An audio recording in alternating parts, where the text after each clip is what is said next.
You're in for a special treat here today. We have another 3 more panels coming up. The first one here being with Professor Claudio of the University of Zurich, who's going to come on and give a little bit of a keynote, and then he is followed by special guest Frederik here, CEO of Cardano Foundation, who is going to be giving a little bit of a talk as well with Claudio, and a little bit of a fireside chat for you all. So without further ado, Professor Claudio, stage is yours.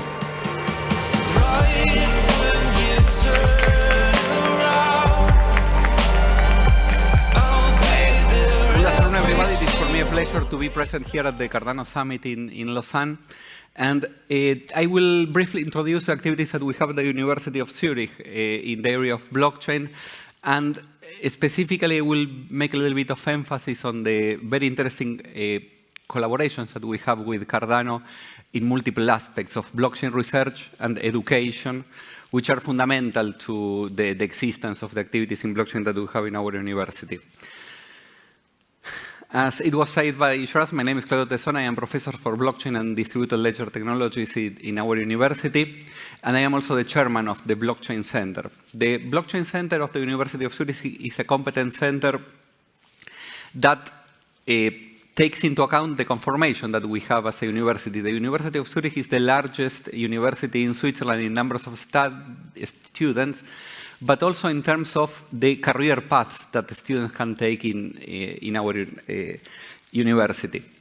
And we have 7 faculties, and actually this large range of disciplines is also replicated in the structure that we have in the Blockchain Center, because the main reason of why we have this center is to do interdisciplinary approaches to blockchains, because what we stand is that blockchains is not merely a technology. Blockchains, or permissionless ones, are pervaded with economic incentives, are pervaded with social aspects that translate into governance aspects of these blockchains.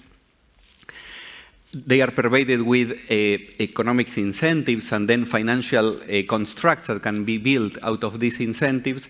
And understanding them require not a purely approach from computer science, and this is what we are doing now.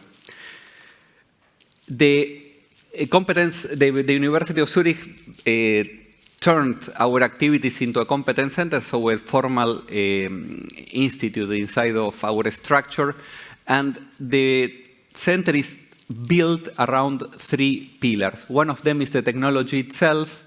The other is regulatory issues of blockchains and governance, as I was explaining before.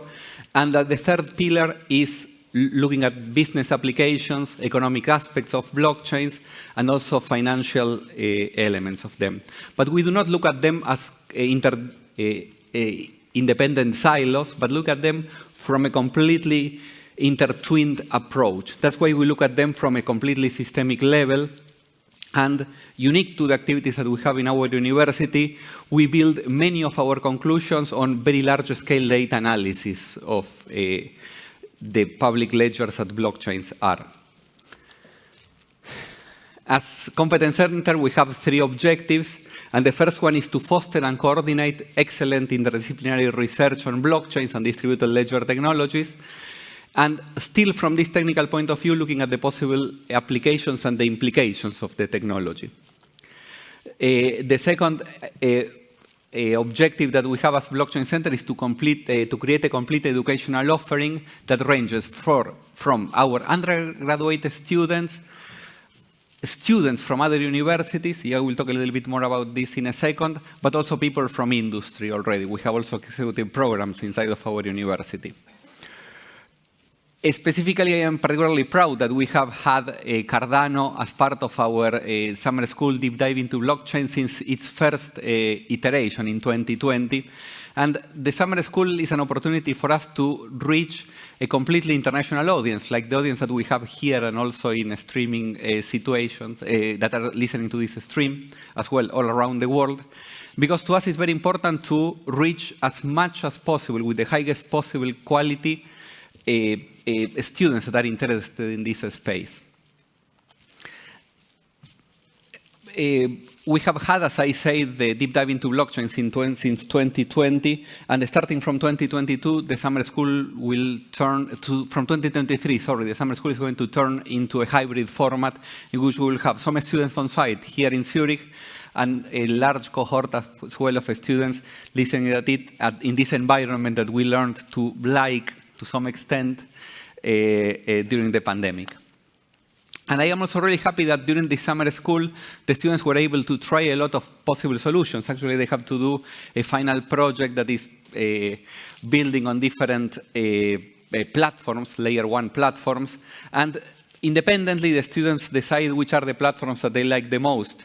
And then during 2021, the edition of 2021, a student was leading a project on having a minimum viable product of a certification built on Cardano and building on the very interesting things that the Cardano blockchain has. For example, you have metadata, and together with the help of Cardano, actually with the Cardano Foundation, we were able to build a minimum viable product, and that this year was completely deployed to our students, and all the students got an NFT in 2022 as part of the proof that they have been part of the summer school deep dive into blockchain, and the proofs of the certificates are also stored in the servers of our university. So everybody can, in a trustworthy manner, see that the certification is authentic and was issued by our university. And I'm really thankful for this collaboration that will continue in the next years. I was talking about research, I was talking about education, and the third reason of why we exist as a blockchain center is to act as a single point of contact between the University of Zurich and third parties. Industry is a very important stakeholder in our relations. We have a very broad network of industry partners, but also being that the fact that we are a university, we have a lot of talks with governments and regulatory bodies, but also with peer institutions. We are really happy about the range of collaborations that we have with different universities. But importantly, because we are still a university, we are not an actor in the private sector, we want that everybody that is in contact with our courses, with our research that we perform, we want to achieve a critical and unbiased understanding of this space. This is important because this is the only way in which the space will have to move forward in a fruitful manner. If I have to look at the research that we perform in my team, actually, before explaining to that, I will briefly say something that in this audience everybody knows, that this is why originally permissionless blockchains were created.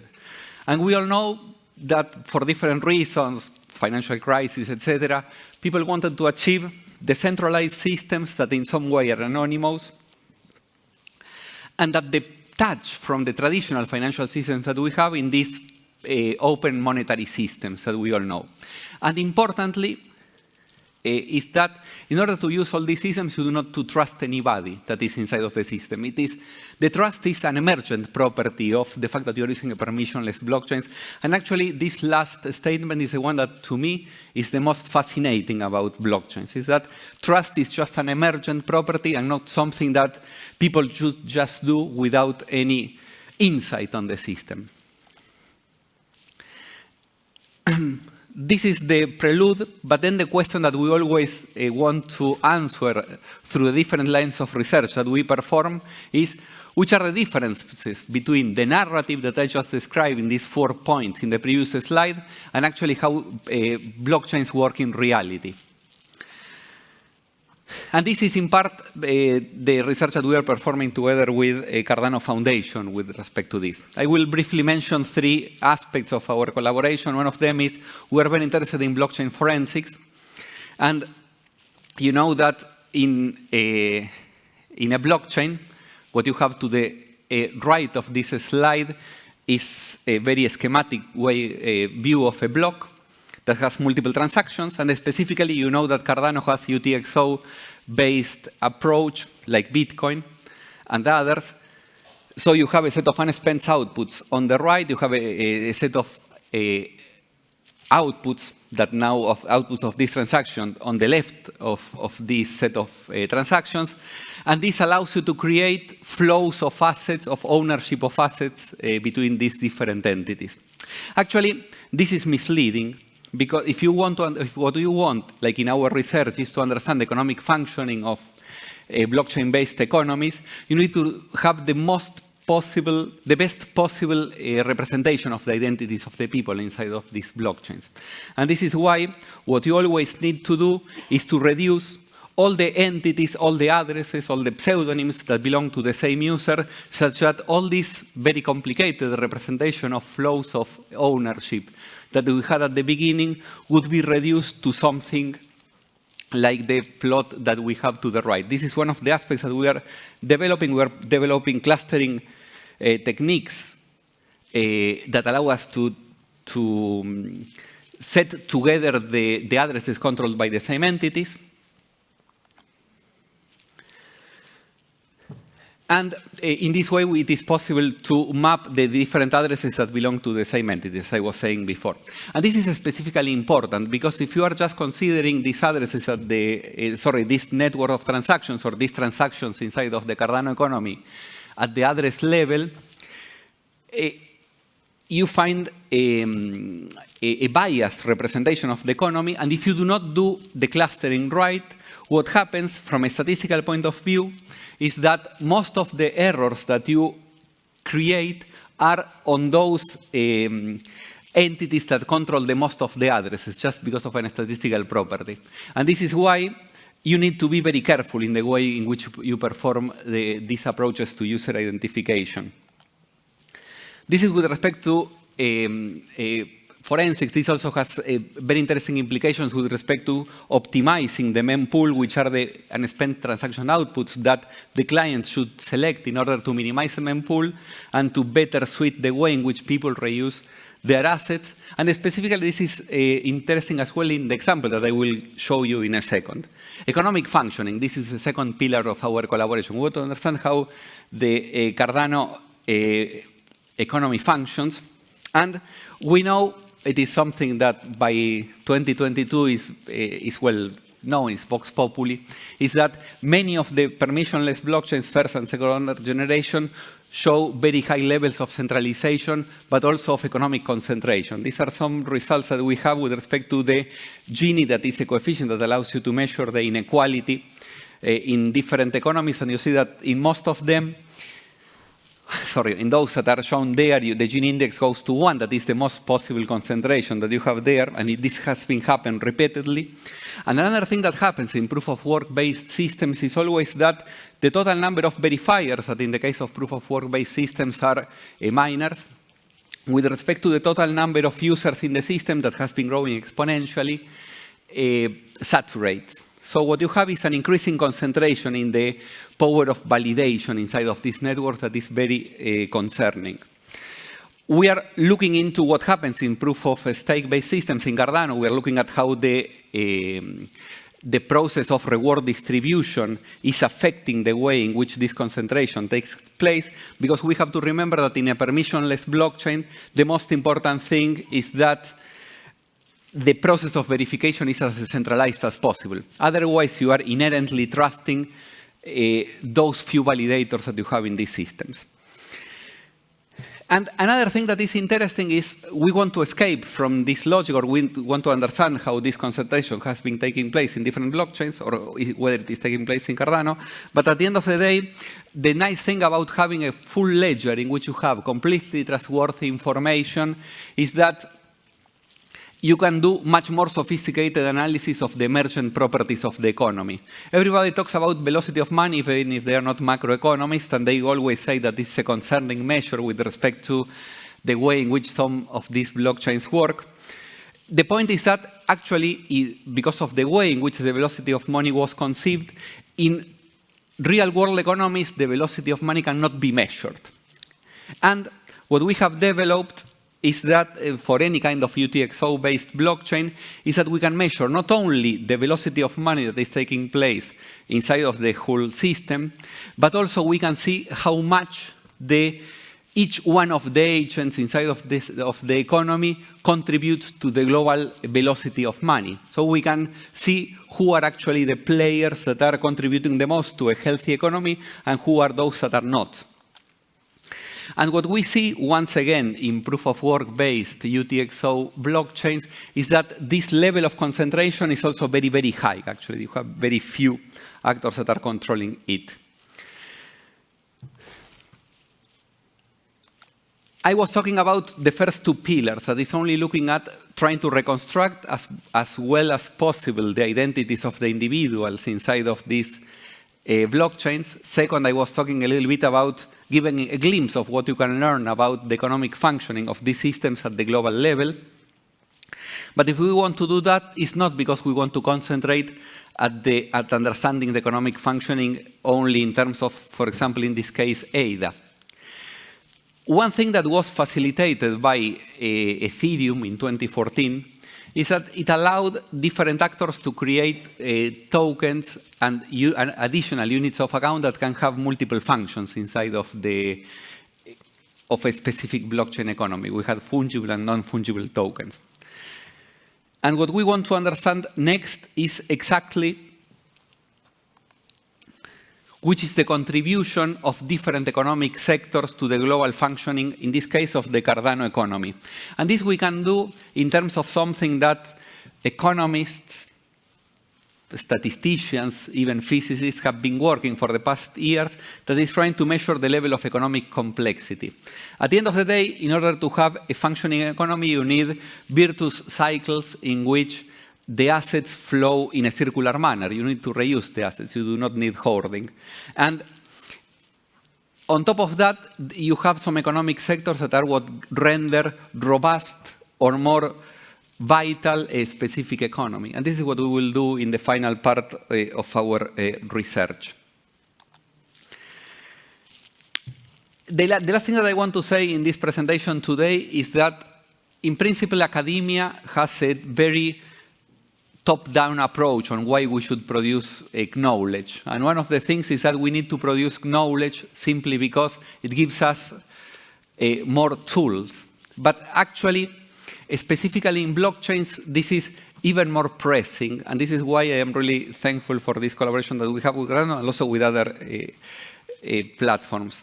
Is that blockchains are not merely a technology.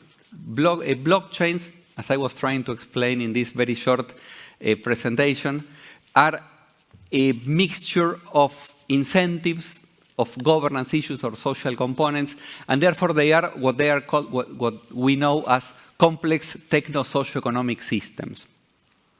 Specifically with respect to blockchains, we do not know much because there were very few instantiations of blockchain. So we cannot learn in a book how you should design your next generation blockchain, or which are the incentives that you should place if you want to reach the four original concepts that I explained in the first slides. And this is why it is important to understand them, and we need to do research on them in order to better understand them, but also we need to educate people, because blockchains also are not a mere technology like a mobile phone that we can just use as an end user. We really need to understand the different elements that are inside of them that actually give them value. Okay. So thank you very much. With every star, we are born again. Open your heart, spend less time in your head.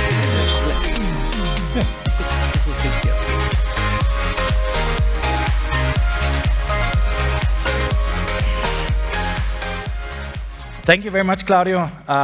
We had several chats. We even had one, I think we posted on YouTube. And every time I listen to you speak, and every time we kind of dig into the rabbit hole, I learn something new. I think what's truly important is that by working with universities like yours, is to look at these different incentive mechanisms. And why are these incentive mechanisms working differently on a blockchain compared to the classical world? The main reason for that is that actually the incentives is what eventually make you trust the system. As I said, trust is not something that is inherent between the actors that are inside of a blockchain.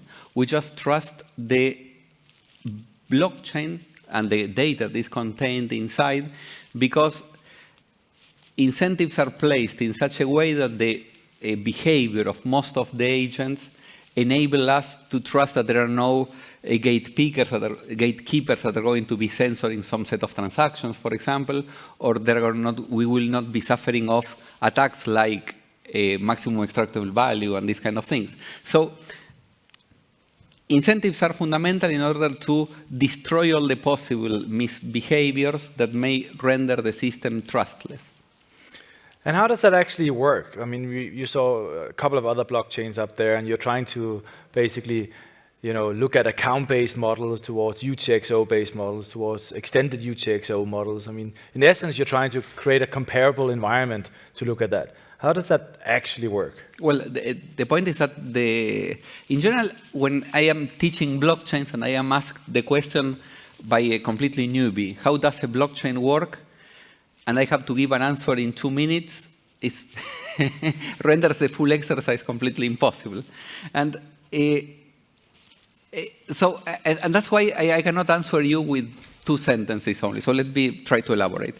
There is one aspect that is important that we are currently developing, and this will be part of our discussion tomorrow with the staking pool operators, is we are trying to formalize the set of incentives and design choices that you have when you want to distribute rewards, and rewards that may come, for example, from transaction fees or from treasuries, to reward the people that is participating in the validation process of reward. This is a fundamental thing that happens in all the proof-of-stake-based systems, varieties, and you have multitude of design choices.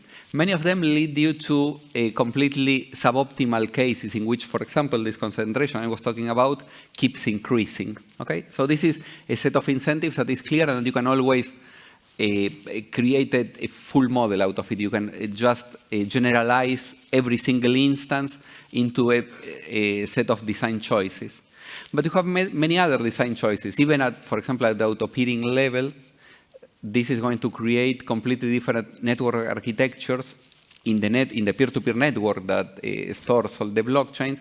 And this is also going to create, in some cases, advantages to some of the users inside of the network, that they will be able to do specific kinds of attacks because of the position that they occupy inside of the network.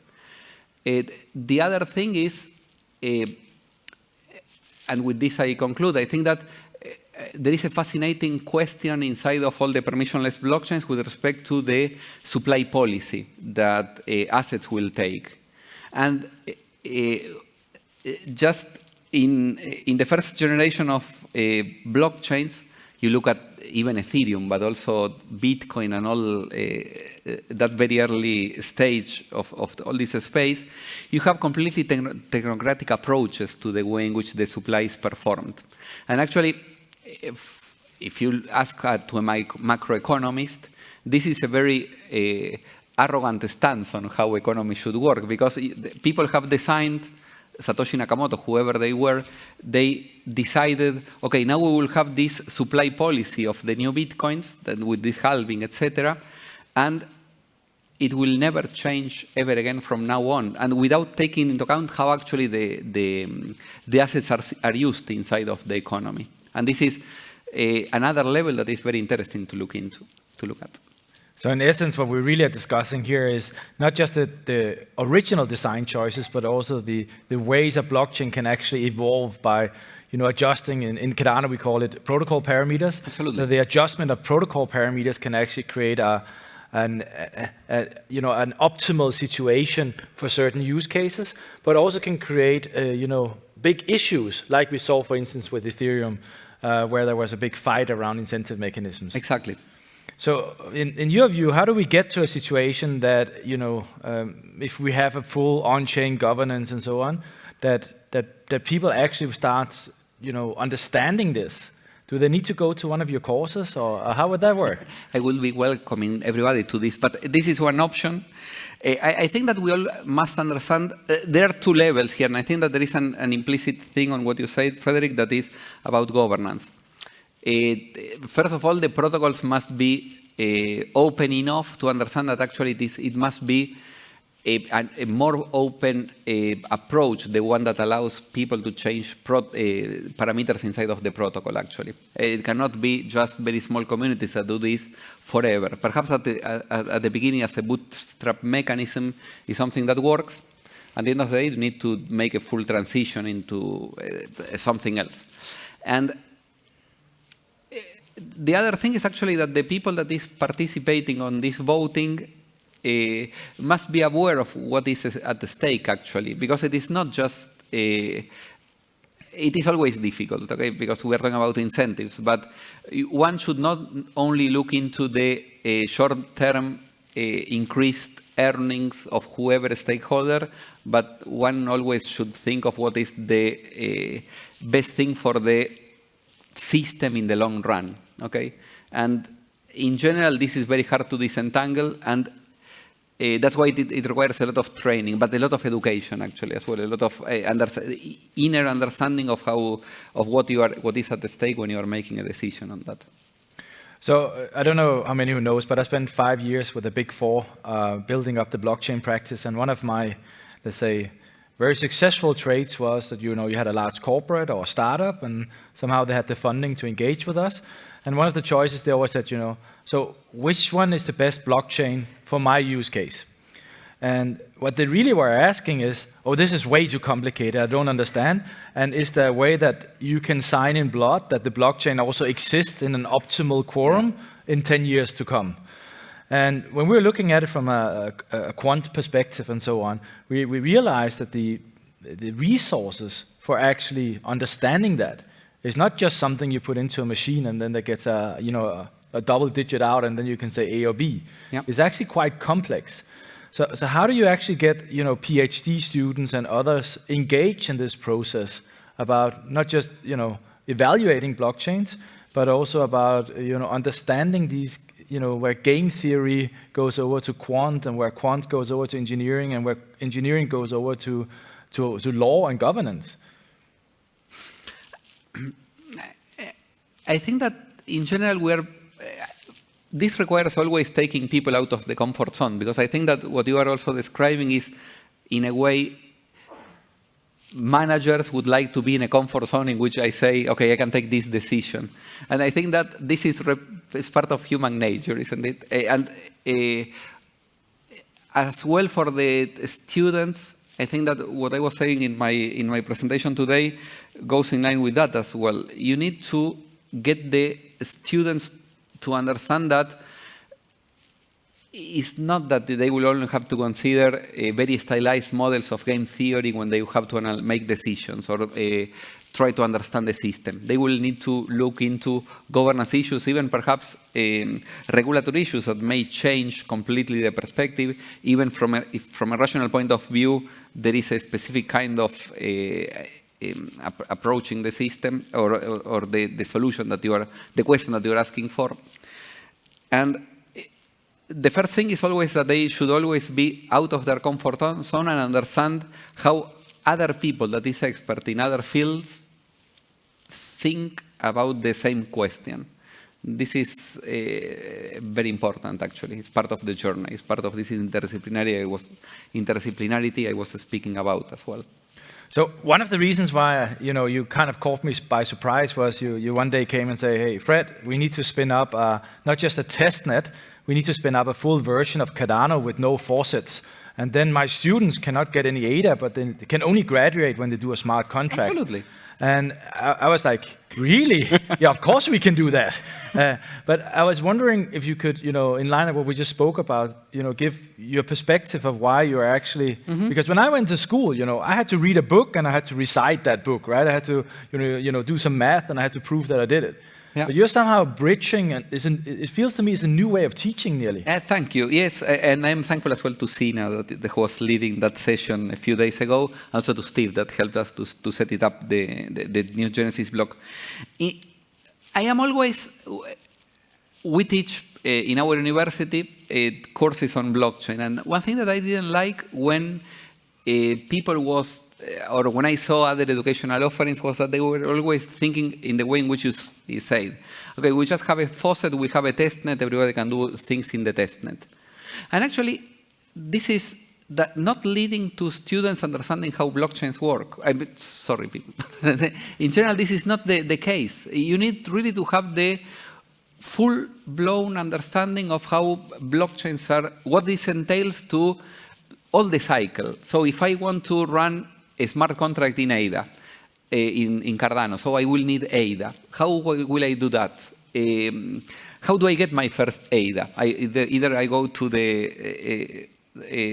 a market, or what I do, and this is what we are doing in our courses, is we have a parallel Cardano blockchain, and I am not calling it a testnet because there are not faucets.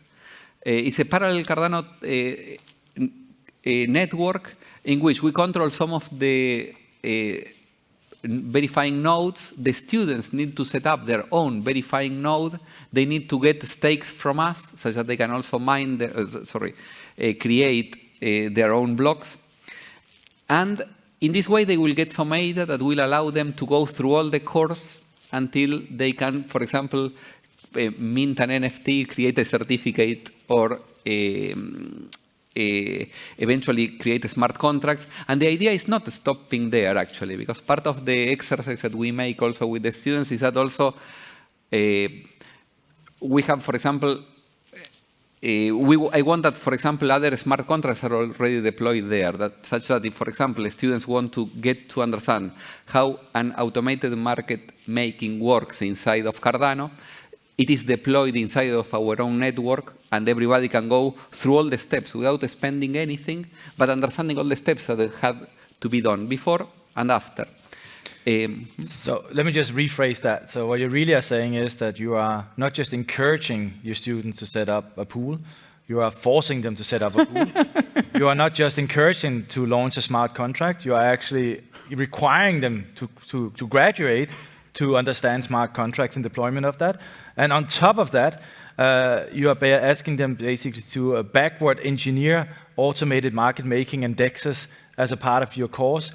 And the reason you're doing that is because you want to understand the incentive models and the social systems which actually happens on the different areas of blockchain. There are two aspects as well. I didn't mention one thing that is important to me.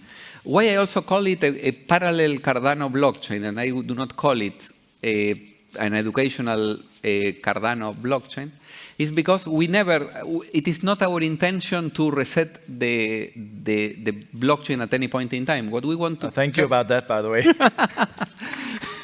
What we want to do is basically to keep updating the protocol together with the changes in Cardano, such that people understand also how the on-chain governance works inside of the space, etc. And this is also something that allows a student that minted 2 usage ADAs this year, in 10 years from now, they should still be able to access our own network and still perform any kind of future exercise that should be possible, whatever the blockchain is then. So yes, we are very nice to our students. I don't want to speak about the regulatory situation when they start actually using that. Digital twin ADA, whatever, university ADA, whatever we call it. But I think I also don't want to ask many questions. Yeah, but I think what's really interesting here, right, is the first blockchains you kind of run through, and it's not every blockchain you actually do a full copy of a blockchain of. You're picking them with care, and I think it's a stamp of approval that you pick Cardano. So I'm not only grateful for it, but I'm also grateful for IRG and the team to have designed that. And also thankful to Steve and so on. We only did it before. Actually, that's why we had the first conversation. We did it before with Bitcoin and Ethereum because they were natural. And I wanted that the students understand how proof of work functions, etc. But then when we decided to go to a delegated proof of stake, we went with Cardano, absolutely. And also we got very fast response, actually. It went very well. Thank you about that. No, so I want to go a little bit back to this centralization, right? So what we've seen in the data up until now is that we see that there is it's nearly like a magnetic centralization. So certain things happen on the blockchain who centralizes certain economic functions and certain incentives. When we think about on-chain governance and we think about complete decentralization, we get to a bit of a problem because most people won't have the necessary time and the resources to actually be experts in optimizing that kind of protocol parameters. On the other side, what we saw was that when there is no possibility for optimizing these protocol parameters, we see the attack vectors for centralization are increasing dramatically, even though the market value might be somewhere here, but we just see that it does not work. It is counterproductive to the intent of the blockchain. So as an academic researcher and also, being curious about governance, what do you think is the right equilibrium between optimizing these, let's say, protocol parameters? Is that something you feel like everybody should have a say in it? Is it something where you say it should actually be a set of universities who should be taking that function? I know there's not a clear answer to that, but up until now, where is your sort of gut feeling of where this should go? Is it like complete democracy, or is it more like a quadratic democracy? Is it economic ownership? Is it institutions? Where do you feel that these kind of decisions lie the best based on where you are now? It's tricky, your question, because I am in a university. But in any case, I understand your point. I think that what you say is completely valid. I think that the problem is that most of the people will not have the time to understand the full implications of long-term decisions, because at the end of the day, changing parameters is not something that materializes tomorrow, but materializes in 3 years from now, actually. Mainly because you have to understand that, you already know, but it's not that you are resetting afresh the blockchain. So you are not going back to initial conditions. You already carry some inertia from previous decisions. And so whatever changes you do, they carry on top with the memory of what the situation of the system that was before the change that you are proposing. So in general, you may also have the problem of overshooting in the solutions that you are trying to do. And this is, the balance between the two things is very delicate. I think that I would like to see more research in universities, because not because I'm in a university. I think that there is still a lot of knowledge that we still lack, and we need that knowledge in order to answer rightfully that question. For the time being, I think that your questions, the questions of Cardano, the questions of other blockchains, are pretty much the same research questions that we have as researchers, and that's why collaborations are important. And I am not saying that we need to have a very strong say or that we command everything that's happening, but I think that our opinion should be made into the decision process as well to facilitate it. There is another challenge in what you are saying is, you mentioned different ways of making decisions. Always the question that appears over and over again is, how do you count votes inside of these decisions? In terms, do you count based on the rewards, you count it in whatever, in terms of the amount of validating power that this entity had in the past?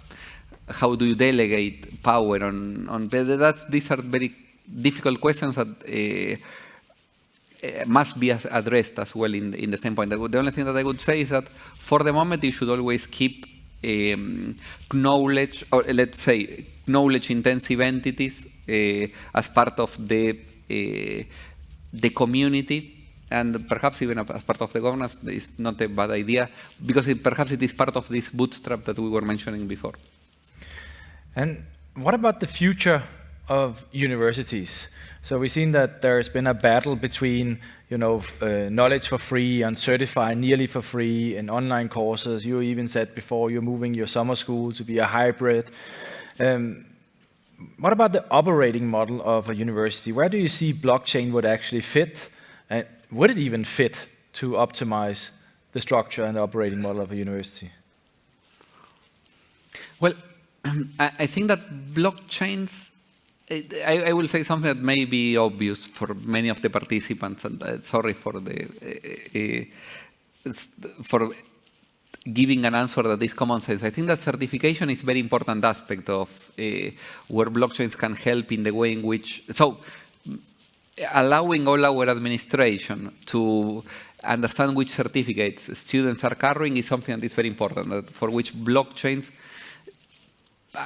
my doubt there is whether a permissionless blockchains would make it into all the decision-making process inside of universities. But in any case, blockchains are a very powerful instrument to allow all the administrative steps that are taken, for example, when going to accept a new student into a new program, or also for students to show which are their achievements, is something that is very important in the way in which blockchains can help. The other thing, I would say that this is actually it's a fundamental issue in the way in which universities work.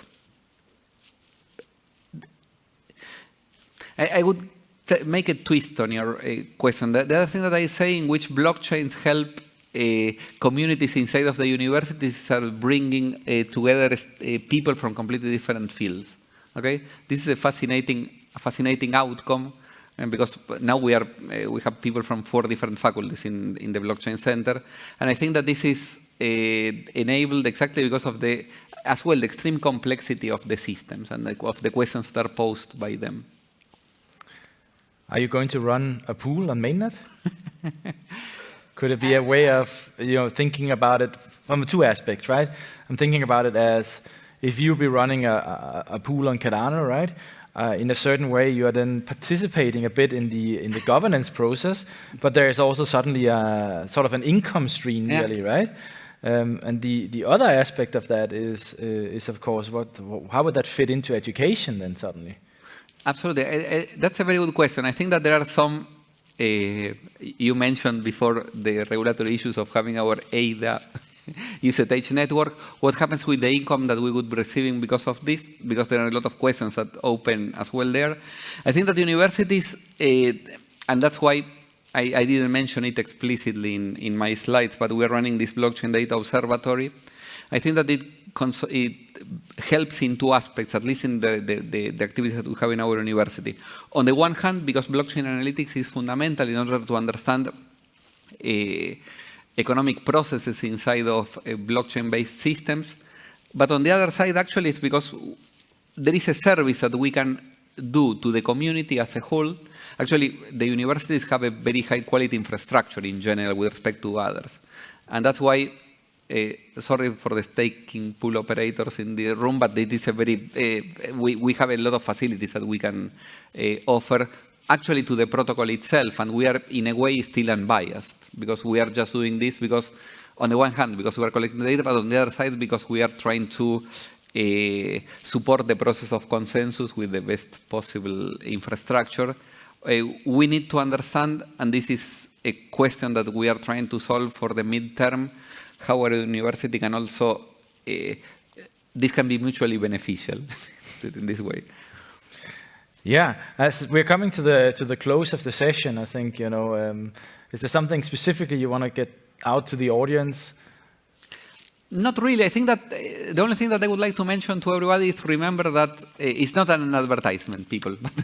But please, I think that to us, getting a very critical understanding for all our students of blockchains is very important. So wherever you are, here in Switzerland or around the world, if you are interested in our educational offerings, which will also be learning about Cardano and will be using this ADA usage Cardano network, it will be a good opportunity as well for you to do so.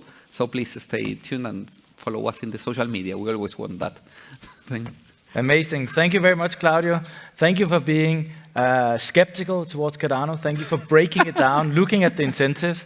And it looks to me that 9 out of 10 times you come out and say Cardano is actually really, really good, huh? Absolutely, So, I do that. Thank you very much. Thank you so much.